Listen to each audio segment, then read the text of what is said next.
간구는 역사 하나님이 크다. 모든 사람의 기도가 같지 않다는 거예요. 모든 사람의 기도의 능력이 동일하지 않다는 거예요. 하나님께서 응답하시는 것이 모든 사람의 기도에 동일하게 응답하지 않는다는 거예요. 누구의 기도에 더 빨리 응답하십니까? 의인의 간구, 의인의 기도. 간구와 기도의 차이가 있다고 그랬죠. 복습입니다, 이거는 여러분. 간구와 기도의 차이가 뭐죠? 기도는 뭐 하는 겁니까? 간구는 뭐예요? 예, 아시는 것 같은데 기도는 여러분 하나님을 묵상하는 거예요. 간구는 내가 벌어진 상황들, 내 문제들을 고쳐달라고. 그게 간구예요, 정확히 말하면. 그러니까 의인의 간구. 왜 의인의 기도라는 말에 빠졌을까요? 왜 간구라고 그랬을까요? 물론 기도도 간구처럼, 간구도 기도처럼 할 수 있어요. 그렇게 이렇게 혼용해 쓴다고 틀린 건 아닙니다. 그것도 성서적으로 잘못된 건 아닌데 정확히 구분하자면 그렇다는 거예요. 왜 의인의 간구냐면 의인은 이미 하나님을 묵상하는 사람이에요. 의인은 이미 기도를 하는 사람이에요. 하나님의 뜻이 무엇인지를 먼저 묵상한 사람, 이게 의인입니다. 좀 더 말하면 성서에서는 의인이 되는 방법이 하나 있어요. 딱 하나 있습니다. 의인은 없나니 하나도 없다라고 성경에서 선언하고 있는데 의인이 되는 딱 하나의 방법이 있어요. 뭡니까 여러분? 믿음입니다. 그래서 믿음으로써 의롭게 된다. 그러면 자, 의인은 어떤 사람입니까? 믿는 사람이에요. 그러면 또 다시 묻습니다. 여러분, 믿음이란 뭐예요? 믿으면 어떤 변화가 일어납니까? 믿는 사람 앞에는 어떤 변화가 일어나요? 내가 그 사람을 믿으면 어떤 변화가 일어납니까? 사랑하면 어떤 변화가 일어나요? 사랑과 믿음은 약간 달라요. 믿으면요, 가장 먼저 일어나는 변화가 뭐냐면 무장해제죠, 무장해제. 지갑 아무 데나 놔요. 지갑에 무장해제를 합니다. 못 믿으면 안 놔요, 아무 데나 이렇게 감추고 이렇게 감추지. 믿으면 아무 데나 놔요. 지갑이 무장해제돼요. 그것뿐입니까, 여러분? 또 믿으면 어떤 변화가 일어납니까? 여러분, 뭐 방귀도 무장해제가 일어납니다. 방귀도 틉니다. 사랑하면 그럴까요, 안 그럴까요? 사랑과 믿음은 좀 달라요. 사랑하면 무장해제 안 할 수도 있어요. 사랑하면 오히려 더 긴장할 수 있어요. 그래서 성서는 사랑은 무례행치 않는 것이다. 사랑은 예의를 지킨다는 건데, 예의를 지킨다는 건 뭐예요? 무장해제 안 하는 거예요. 믿으면 무장해제인데 사랑하면 무장해제가 안 돼요. 여러분, 누가 더 편하세요? 사랑하는 사람이 더 편하세요? 믿는 사람이 더 편하세요? 그래서 믿음과 사랑은 다를 수 있어요. 사랑하는데 못 믿을 수 있어요. 어떤 경우가 그렇습니까? 맨날 사고 치는 자식이 있어요. 부모에게. 지가 훔쳐가고 부모 돈 훔쳐가고 못 믿어요. 근데 사랑합니까, 안 합니까? 사랑해요. 믿는데 사랑하지 않을 수도 있어요. 여러분, 예컨대 어떤 사람은 인격적으로 참 신뢰하고 믿어요. 그런데 사랑한다고 말은 안 해요. 그렇죠? 그럴 수 있어요. 가장 완벽한 건 뭐예요? 사랑하면서 믿는 거예요. 믿으면서 사랑하는 거예요. 사랑하기 때문에 믿고 믿기 때문에 사랑할 수 있어요. 이게 가장 완벽하고 좋은 거죠. 근데 이 믿음과 사랑이 일치되는 사람이 많지 않아요. 이해되시죠? 성서는 가장 큰 은사는 뭐라고 그럽니까? 사랑의 은사라고 말해주고 있어요. 근데 어쨌든 이 믿음도 정말 중요해요. 하나님이 믿음, 소망, 사랑 이 세 가지는 항상 있을 것인다라고 말씀하시죠. 자, 믿음으로써 이렇게 된다는 것은 의인은 믿는 사람이에요. 늘 하나님의 뜻을 믿고 하나님 안에서 뭐 하는가? 무장해제되는 사람이에요. 하나님이라면. 하나님이 내 지갑 가져가신다면, 하나님이 내 물질, 내 생명 가져가신다면, 하나님이라면 하나님 내 목숨도 여기 있습니다. 하나님이라면 다 맡기는 거예요. 이렇게. 이런 사람이에요. 이게 믿는 거예요. 여러분, 하나님이라면 하고 다 맡길 수 있어요. 맡기는 사람과 맡기지 않는 사람은 굉장히 큰 차이가 나죠. 믿는 사람과 믿지 않는 사람은 정말 큰 차이가 나요. 다시 말하면 의인의 간구, 다시 말하면 의인은 충분히 하나님의 뜻을 묵상하는 사람, 하나님 앞에 무장해자고 하나님이 원하신 걸 들을 수 있는 준비가 된 사람, 충분히 하나님과의 인격적 신뢰를 갖는 사람, 이런 사람은 이미 하나님의 뜻을 간구하고 하나님의 뜻을 믿고 구하고 기도한 사람이에요. 이 사람이 하나님의 뜻 안에서 간구하는 거예요. 뭘 간구합니까? 병 낫기를 구하는 거예요. 종종 여러분 기도하다 보면 어떤 사람은 하나님이 고쳐주시기를, 어떤 사람은 종종 기도하면 하나님이 고쳐주시기보다는 이때 하나님께서 데려가시기를, 혹은 하나님께서 더 귀한 길로 인도하시기를, 그렇게 기도할 때도 많아요. 하나님의 뜻을 묵상하면 모든 사람을 다 살리면 어떻게 됩니까? 죽을 사람이 없죠. 근데 한 번 죽는 것은 하나님이 정하신 이치예요. 사실은 예수 믿는 사람들에게 죽음이 더 복됩니다. 그래서 성도의 죽는 것이 복되다라고 말합니다. 왜 그렇습니까? 이 눈물, 슬픔, 배신, 아픔, 모든 사건, 사고 있는 이 세상이 아니라 하나님 나라 가는 것이 얼마나 복이에요. 그런데 바울은 우리가 살아야 될 이유를 하나 발견해요. 자기가 살아야 될 이유를 하나 발견합니다. 그게 뭡니까, 여러분? 죽기 싫어서가 아니라 왜 살아야 돼요? 사명 때문에, 사명 때문에. 내게 맡긴 사명, 내가 하나님 나라 가는 게 좋습니다. 그런데 이 땅에서 내가 좀 더 많은 사람들에게 복음을 전하고 싶습니다. 내가 복음의 사명을 다 감당하고 싶습니다. 나의 달려갈 길을 내가 다 달려가고 싶습니다. 그러고 나서 내가 하나님 주시는 상급을 소망합니다. 나중에 빌립보서에서는 그렇게 얘기하죠. 나 이미 달려갈 길을 다 달려갔고 나는 오직 앞에 있는 상을 향해서 나아갑니다. 의인은 그런 사람이에요. 그런 사람의 간구가, 그런 사람이 병자로서 기도할 때 역사 하나님이 움직여 주신다. 그러면 병자가 준비해야 되는 건 뭡니까, 여러분? 그러므로 너희 죄를 서로 고백하며 병이 낫기 위해 서로 기도하라. 첫째는 뭐예요? 회개하는 거예요. 회개하는 거예요. 하나님 회개 없이 역사 안 하세요. 왜 그렇습니까, 여러분? 회개 없이 하나님이 역사하시면 사람들이 자기가 계속 옳은 길로 가고 계속 잘못된 길로 걸어가요. 그래서 회개하게 하세요. 회개하셔야 됩니다. 두 번째는 뭐 해야 됩니까? 기도하셔야 돼요. 제가 보면 병이 나도 기도하지 않는 사람 정말 많아요. 죽을 뻔을 했는데도 기도하지 않는 사람 정말 많습니다. 기도를 할 줄을 몰라요. 기도 안 해요. 옆에 사람 막 난리나고 기도하는데 본인은 정작 기도하지 않아요. 죽기는 싫어하면서 기도하지 않아요. 참 많이 봐요. 그때 제가 깨달은 게 있어요. 기도 아무나 하는 게 아니다. 이 자리에 아무나 오는 게 아닙니다. 심각한 문제가 있다고 오는 것도 아닙니다. 심각한 문제 있으면 예수 믿는 사람이 당연히 기도해야 되잖아요. 당연히 하나님께 무릎 꿇어야 되잖아요. 근데 아무나 못 와요. 이상하죠. 기도할 마음을 아무나 못 가져요.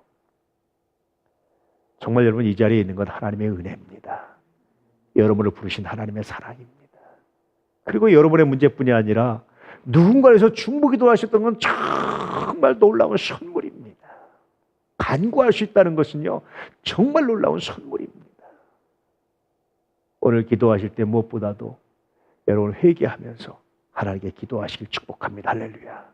하나님, 내가 정말 그러고 싶지 않았는데, 내가 좀 더 하나님을 사랑하고 싶었는데, 내가 하나님을 온전히 신뢰해서 내 목숨이라도 하나님 원하실 때 내가 드리고자 원했는데, 하나님, 내가 그까지 자존심 하나 못 드려서, 그까지 내가 작은 물질 하나 못 드려서, 그까지 내가 시간 못, 그까지 내가 그거 못 드려서 하나님 믿는다면서도 믿음이 없었습니다. 하나님 용서하십시오.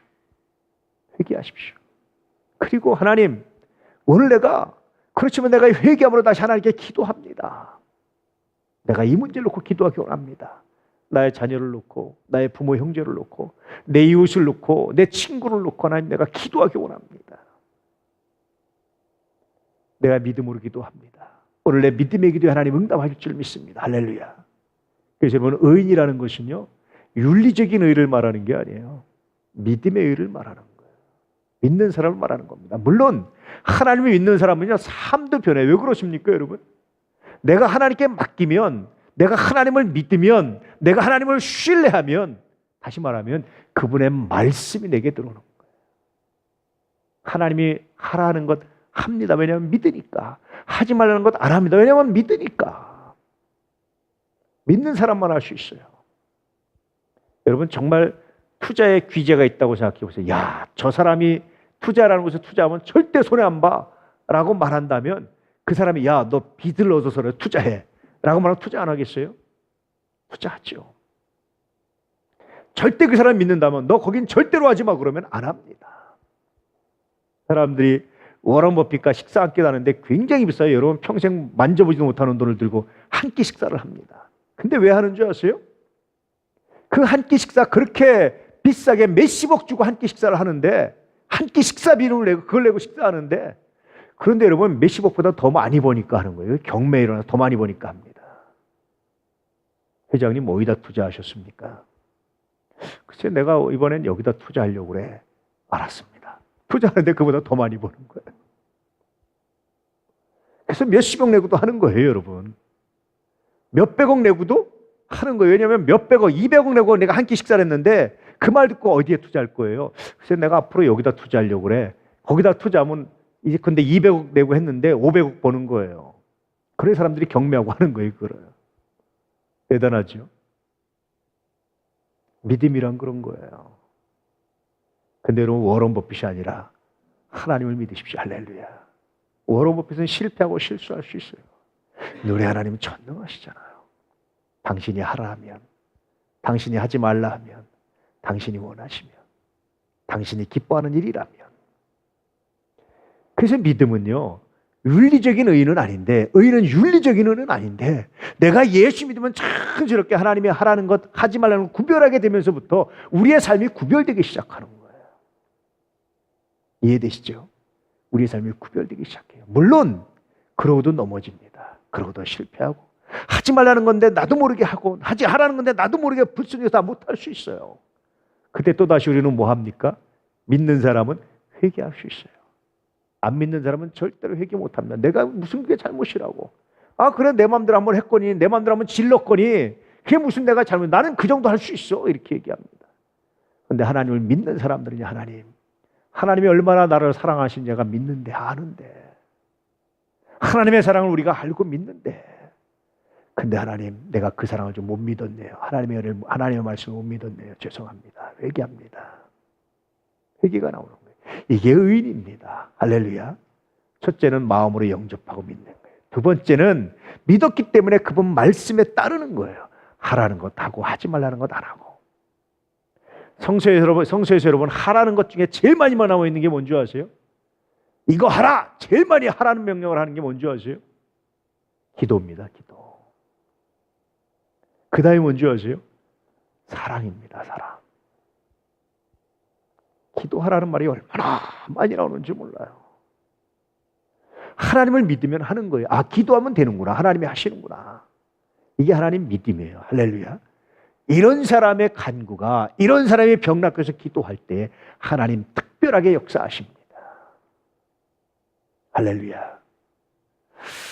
저는 예수님께서 늘 왜 네가 믿느냐라고 물어보셨는지가 성경에서 어릴 때 늘 궁금했어요. 예수님 왜 이렇게 물으셨을까? 그냥 무조건 고쳐주시면 되지 굳이 네가 믿느냐 꼭 조건적 사랑처럼 그러셔야만 됐을까? 제가 고등학교 때 이게 질문이었어요. 의문이었어요. 하나님은 아가페 사랑은 아닌 것 같습니다. 조건적 사랑을 하시는 것 같습니다. 그래가지고 고등학교 때 담당 목사님이 계시는데 담당 목사님한테 찾아가서 질문을 했잖아요. 제가 아니 하나님은 무조건적 사랑이라고 하는데 무조건적 사랑이 아닌 것 같습니다. 설명해 주십시오. 왜 하나님을 무조건적 사랑이라고 하는지. 이 설명을 해 주셔야 되는데 설명을 못 하시는 거예요. 이거를 제가 보세요. 무조건적 사랑이면 믿지 않고도 구원하셔야지 믿으면 구원한다. 이건 조건 아닙니까? 조건을 내고는 게 무슨 무조건적 사랑입니까? 조건적 사랑이지. 무조건적 사랑이라고 하지 마세요. 그랬더니 대답을 못 하시는 거예요. 근데 너무나 마음이 아픈 거예요. 이걸 왜 대답을 못 하시지? 진짠가? 내 말이 진짠가? 내 말이 진짜면 내 주장이 사실이면 내가 이제까지 하나님을 잘못 믿은 거잖아요. 굉장히 충격받았어요. 순간적으로. 그래서 제가 스스로 답을 찾아 나서기 시작했어요. 그 이후에 이건 그냥 무조건 구원해 줄게라는 게 아니라 내가 믿으면 구원해 줄게라는 게 얼마나 위대한 사랑인지를 제가 발견하게 됐어요. 저는요 누군가 질문하는 걸 좋아해요. 제가 질문해서 이제까지 시원한 답변을 얻어본 적이 별로 없어요. 어릴 때 특히 신앙적 질문이라든지 좀 이렇게 형이상학적 질문에서 시원한 답변을 해준 사람이 별로 없어요. 굉장히 슬펐어요. 그게 누군가 나한테 질문에 좀 내 마음을 시원하게 답변만 해줬다면 그랬다면 내가 어땠을까? 시원하게 답변을 못하니까 제가 어릴 때 무슨 생각이 들냐면 믿을 사람이 없다. 선생님도 믿을 거 없고 목사님도 성경에 대해서 얘기해도 질문 못하니까 목사님도 별로 믿을 게 없고 이 불신이 생기는 게 얼마나 큰 어려움인 줄 아세요? 이게 얼마나 큰 힘든 일인 줄 아세요? 믿을 사람이 없다라고 불신이 생기는 게 얼마나 위험하고 어려운 일인 줄 아세요? 제가 지나와서 알아요. 그러니까 제가 늘 학생들한테 수업할 때도 질문해라 질문. 제가 늘 이런 말을 하는데 선생은 뭐냐? 질문에 답변할 준비를 하고 질문에 답변하는 사람이 선생이다. 모르면 찾아와서라도 가르치는 사람이 선생이다. 제가 이런 지론을 갖게 됐어요. 그래서 여러분 하나님을 믿으시고 그 하나님의 말씀에 순종해 보십시오. 위대한 일이 일어납니다. 할렐루야. 그 하나님이 의인의 간구를 들으시는 그 하나님의 놀라운 역사를 신뢰해 보십시오. 그리고 하나님을 따라가 보세요. 그러면 비로소 눈에 보이지 않는 하나님의 사랑이 조건적 사랑이 아니라 무조건적인 하나님의 사랑이 보일 겁니다. 그 사랑이 조건을 건 것처럼 보이지만 사실은 그 조건을 통해서 우리를 성장시키고 아름답게 하시는 하나님의 무조건적인 사랑이. 여러분 아이들한테 돈을 줄 때 엄마 돈 줘라고 말하지 그냥 무조건 돈 주는 게 무조건적인 사랑이 아니면 야, 네가 이만큼 됐으니까 이만큼 성장하면 내가 줄게. 너 이만큼 기다리면 내가 줄게. 라고 말하면서 기다리는 게 더 큰 사랑이겠어요. 제가 하나님께 그런 걸 발견했어요. 나를 성장시키기 위한. 인간들에게 그냥 줄 수 있는데 그러지 않고 인간들을 성장시켜서 하나님의 마음을 알게 하시고 인격이 자라고 믿음이 자라고 은혜가 자라고 삶이 자라게 하시는 하나님의 위대한 사랑을 봤어요. 하나님 감사합니다. 저한테는 좀 더 높은 기준을 좀 정해 주십시오. 제가 더 성장하기 원합니다. 그런 기도했었어요. 의인의 간구, 하나님의 기대에 충족된 사람입니다. 할렐루야. 하나님의 높은 기준을 제시하고 그 기준에 충족한 사람이에요. 그런 사람의 기도에 하나님 반응 안 하시겠어요? 오늘 여러분 그런 사람의 기도할 수 있기를 축복합니다. 남들 다 가는 길로는요 그런 사람이 될 수가 없어요. 그래서 구원의 길은 좁은 길이다. 남들 안 가는 길에 다 안 하는 거예요. 열의 아홉은 안 해요. 근데 혼자 하는 거예요. 왜냐하면 하나님 말씀 하나님 뜻이기 때문에. 이런 믿음을 가지고 하십시오. 다시 말하지만 이런 믿음을 가지고 하나님 앞에 무장 해제하세요. 지갑도 해제하시고 시간도 해제하시고 여러분 자존심도 해제하시고 다 해제하세요. 하나님 원하시면 하나님 알아서 하세요. 내 생명이 주의 것입니다. 사나 죽으나 주의 것입니다. 바울처럼 그렇게 한번 고백해 보세요. 그렇게 하나님의 기준에 충족할 때 여러분의 기도에 여러분의 발걸음을 어떻게 인도하시는지 어떻게 아름답게 하시는지 여러분을 통해서 무슨 일을 하시는지 목도하게 될 겁니다. 최소한 예수 믿으면 늘 그런 고백을 해야 돼요. 하나님 오늘도 나를 통해서 이 일을 하셨군요. 오늘도 나를 통해서 이렇게 일하셨군요. 오늘도 나를 하나님 이렇게 사용하셨군요. 부족함에도 불구하고 이렇게 사용하셨군요. 하나님 감사합니다. 멋들어진 고백이 됐잖아요. 은혜의 고백이 됐잖아요. 할렐루야. 사실 한국교회가 굉장히 위기예요 지금. 목회자 세금 문제가 여러분 단순히 세금인 것 같죠? 이게 굉장히 심각한 위기예요. 기업들이 세무서 때문에 벌벌 떨잖아요. 앞으로는 교회들이 그렇게 될 거예요. 이제는. 누구든지 옆집 사람이 저 교회 기분 나빠요. 저기 교회 목사 탈세하는 것 같아요. 라고 말하면 조사 들어올 수 있어요. 누구든지. 정말 위기입니다. 근데요. 나는 위기가 또 다른 기회라고 생각해요. 교회들이 털어서 먼지 안 나오게 정확하게 하면 이것처럼 위대한 일이 없어요. 할렐루야. 하나님의 뜻을 묵상해 보니까 그래요. 물론 힘들죠. 우리 교회 수준에서 여러분 재정을 일반 기업에 맞게끔 재정 관리하는 거 불가능해요. 우리는 복식부기 할 전문가가 없어요. 그런 거 못해요. 그런데 우리 나름대로 우리가 할 수 있는 최선을 다하면 나머지는 하나님이 하십니다. 할렐루야. 저는 이것이 기회라고 생각해요. 은혜 안에서 여러분 하나님이 오늘 나를 통해서 무슨 일을 하실까? 어떤 일을 계획하시고 어떤 일을 하셨을까? 어떤 말을 하게 하셨을까? 제가 수년 전부터 목회자 납세에 대해서 신문에 기고다 글도 써달라면 글도 쓰면서 제가 여러 가지 방향을 제시했어요. 근데 다들 귀를 안 기울이시는 것 같더라고. 요즘에 이제 그런 문제가 나타났는데, 오히려 저는 만약에 이제 지금도 글을 써달라는데 제가 안 쓰는데, 사실은 시간이 없어서 못 쓰는데요. 쓴다면 그렇게 쓰고 싶어. 이건 정말 기회다. 위기다. 위험한 일이지만 기회다. 위험한 기회. 그렇게 말해주고 싶어요. 여러분, 하나님이 여러분을 어떻게 쓰기 원하십니까?